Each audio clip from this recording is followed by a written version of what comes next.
For years, political scientists have predicted the demise or the split of the tripartite alliance, and nothing happened. Then, in a meeting called the Night of the Long Knives, NUMSA was expelled from COSATU. This is Tonight. I'm Bruce Whitfield. Tonight, I speak to Dumisani Hlophe, who's a political scientist and public policy strategist at Kunjalo, and Professor Shadrack Gutto, who is director at the Centre for African Renaissance Studies at the University of South Africa, to find out just how significant this event is. Prof, we look at the split of COSATU. The inevitable split of COSATU. What do we end up with in the union landscape?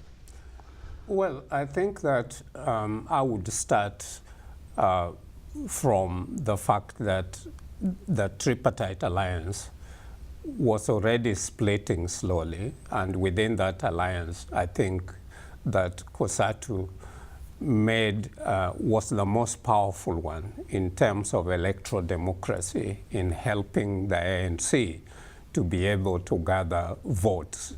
So the ANC really relied on COSATU.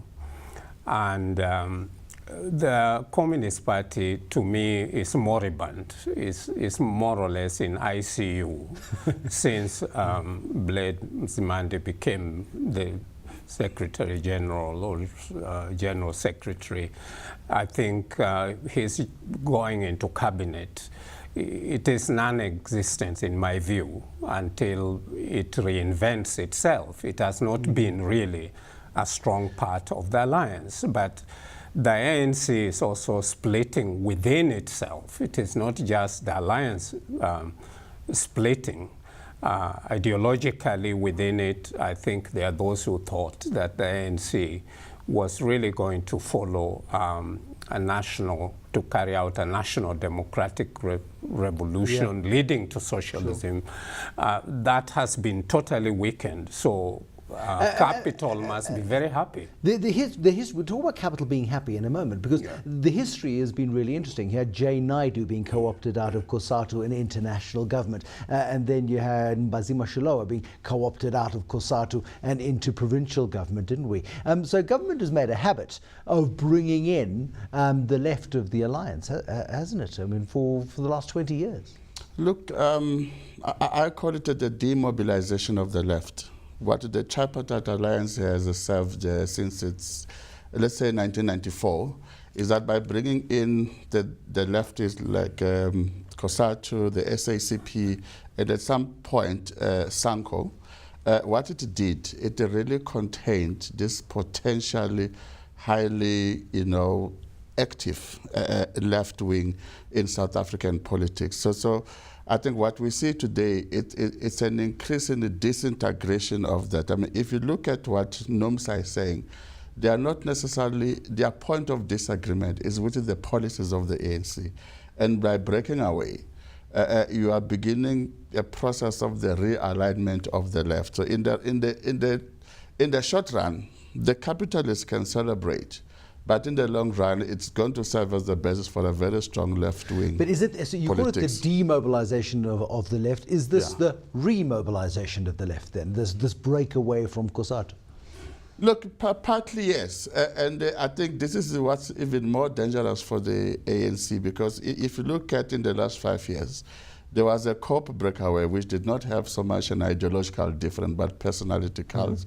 But if you look at the EFF that also comes out of the ANC, it's so loaded with left-wing rhetoric. And then comes NUMSA as well, also sharing the same leftist rhetoric. In the long run, this is the kind of political rhetoric which is very appealing to the unemployed, to the poor, to the youth, and all of that.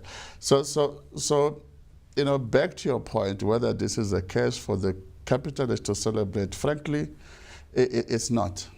No, but that's the point. I think, the capitalist class of South Africa is probably more paranoid about the union movement now than it has been at any other time in the last 15 years, at least. No, it has.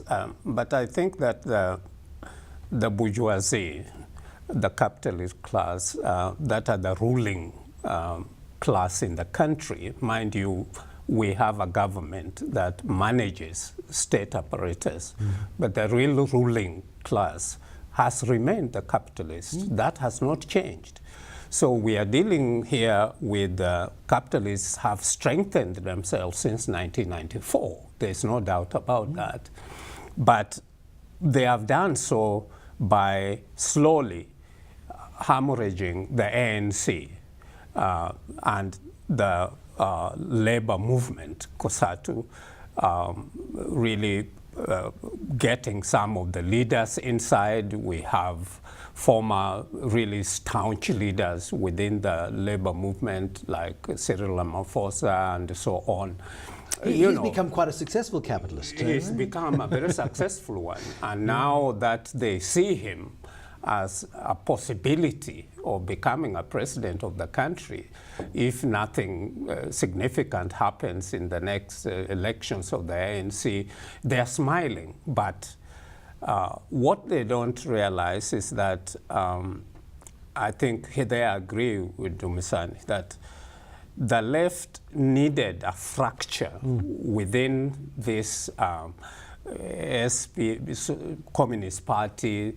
COSATU had to split because COSATU was never just a leftist name. It was a working class movement, a trade union, which is a mixture. It is a mass movement, which within it, there are trade unionists who are not necessarily on the left. You talk to somebody like Jay Naidu about this, and Jay Naidu is devastated because he sees COSATU as the democratization force of South Africa pre-1990s into the 1990s, a pivotal driving force, a catalyst for political change. It's been subsumed within the tripartite alliance and has lost its bite.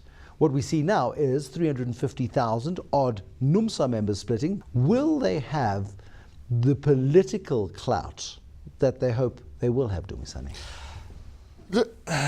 Will they have, you mean NUMSA, will they have the necessary... Look, I think so, but you see, maybe part of the problem of the political tensions and struggles in this country, it's about accessibility to top positions in government rather than ideological, if we want us to be more factual. So even if you look at the tensions within COSATU, for example, it's simply because part of that leadership within COSATU is so aligned to part of the, not all of it, to part of the ruling elite in the ANC. And these struggles begin of accessibility to the corridors of power in government begin to be manifested in the manner that they do. So ultimately, when NUMSA also begins to sound very ideological, it's precisely because they had failed in that attempt at first to reach those corridors of power. So the ideology becomes, quite relevant. Given the continued disintegration of the ANC, like we mentioned, like your COPE, your EFF, the Youth League is dysfunctional.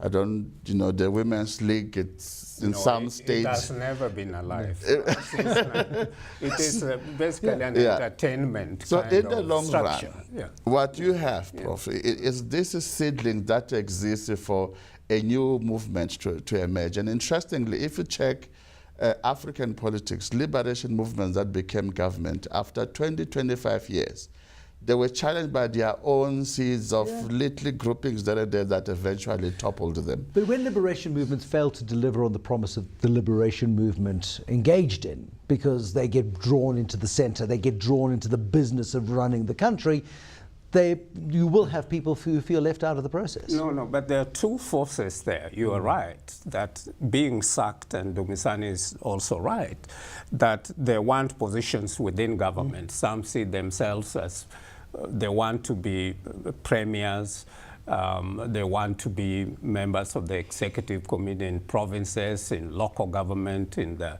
cabinet, in state institutions, which are there, state-owned enterprises. Some want to be ambassadors and so on. These were not there during the liberation movement. And that is really the process of class formation. All of a sudden, 1994 comes and opportunities which were not there, even the most revolutionary ones, all of a sudden realize that really there's something to eat, as we would say. Absolutely. And once those opportunities arise, class formation begins to take place within, whereas during the liberation movement, there were no possibility of that. And I think that is a natural progress where you have a capitalist economy. We've got 2 minutes left. When we look back, if in 3 years from now, if we look at, say, let's call 3 years from now, 2018, and we're heading into 2019 elections, how different is the political landscape? No, you go first. I think that the landscape we are going to see is really what is it that is going to emerge with the break up of COSATU, which is going to be COSATU pro-ANC and pro-capital, in my view, and COSATU, the breakaway formation, whatever it will become, whether this so-called front will be created or not. Some socialist front of some form. Yeah, but basically, if that really emerges, it's going to change a lot of the politics in the country. But also the other political parties, the DA has eaten a lot into the ANC in the last elections. The EFF has a potential to grow. But does the COSATU split not split the far left as well? Because the EFF talks far left but lives in the centre. Sure. Is there a coalition opportunity there? The Breitling left versus the socialist You left? might as well add the increasing number of service delivery protests as well, because they also bring in another dimension, all these issues around electricity and water and sanitation. They also bring another dimension. I think this will necessitate some serious political risk management, which I don't think the ANC is doing at this point in time. This is why there's this splitting every day, because they are not managing internal contradictions. Secondly, I think in the long run, with all of this splinter organization, you are likely to have one big fellow that emerges and begins to mobilize all of them into one major force. It's the same way that you did. Is Vavi that guy? Is he too compromised? I don't think so. It's been so much compromise that I don't think he will be that person that he's talking about. But what we may be seeing, we may be moving towards a situation where we will have really a three-party or a two-party political system beginning to emerge, and with such strength that we may go to a situation of real multi-party where elections will not be as predictable as they have been before. And we reach that moment, then we will see how the left is able to. Well, the ugly part is that we might learn political rigging in the process. When there's, for election, when there's too much contestation, that's one of the risks that emerge. Gentlemen, we have to leave it there. Thank you so much for coming in this evening and for sharing your insights. A fascinating discussion about the soul of the left, the soul of government as well, and ultimately the soul of the tripartite alliance. That was Dumisani Hlophe, who is a political scientist and public policy strategist at Kunjalo, and Professor Shadrack Gutto, who is the director at the Centre for African Renaissance Studies at the University of South Africa. Thank you for coming in. Thank you for watching. There'll be more tonight, tomorrow. Till then, bye-bye.